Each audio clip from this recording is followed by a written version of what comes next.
everybody, my name is Ethan. Welcome to the first video on this playlist where we are going to be going over type effectiveness, a crucial key staple in any Pokemon game that has a slight tweak in Pokemon Go Battle League. Now, we are on pvpchart.com. It is a very awesome website for explaining the type effectiveness chart. As you can see, it looks a little weird right now, but every other one is a lot more complex. It's usually like a Google spreadsheet, it almost looks like, of how it works it out, but this does a very good job. Right now, I'm going to explain how this chart works out. So when we were talking about a type, it'll be in that big box right there. So every type has different resistances, it has different super effectives, as well as different immunities, right?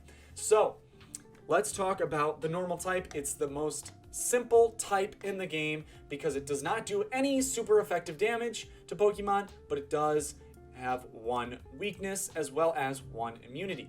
So the normal type is a pretty easy one to understand. It's going to be something like a Rattata, right? And it does have a weakness, and that weakness is to fighting. When it's weak to fighting, it means it takes 60% more damage to that move. For example, if a normal type mon, like a Rattata, were to take a 60 damage base move from a, for example, water mon, it would take 60 damage, right?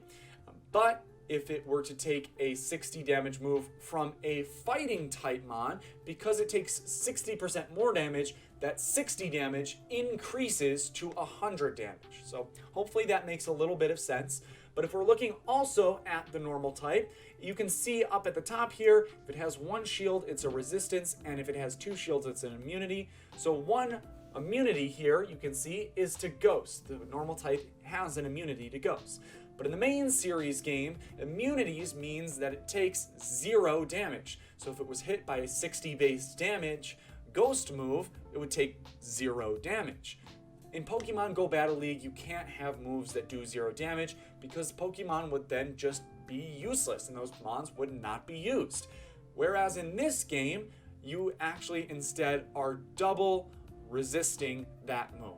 So instead of taking 30% less damage when you resist a move, you'll instead take 60% less damage from the move, meaning if you were to get hit by a 60 damage regular move, you take 60 damage. If you were to get hit by a 60 base damage Ghost move, you would instead only take about 20 damage. So that's the difference, the main difference from any other Pokemon game.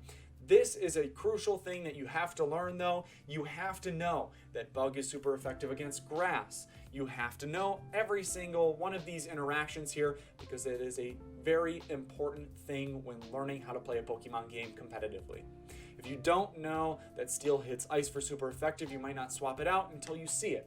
Pokemon Go is pretty good about telling you whether a move is not very effective or if a move is super effective. It'll show a little text above the move once it lands, but it doesn't do it, but it won't do it consistently, meaning it won't always tell you every single time that you are throwing a not very effective move. It will do it the first time, and the little word text there will stay up for a couple of seconds, but if you keep throwing, it's not going to continue to show you that it's not very effective.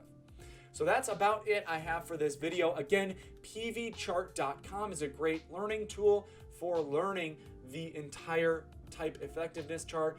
I explained the little bit of a nuanced difference between how immunities are calculated in this game, and you should definitely know all of these interactions. And that's all I got for this video, so hopefully get on to the next one. See ya.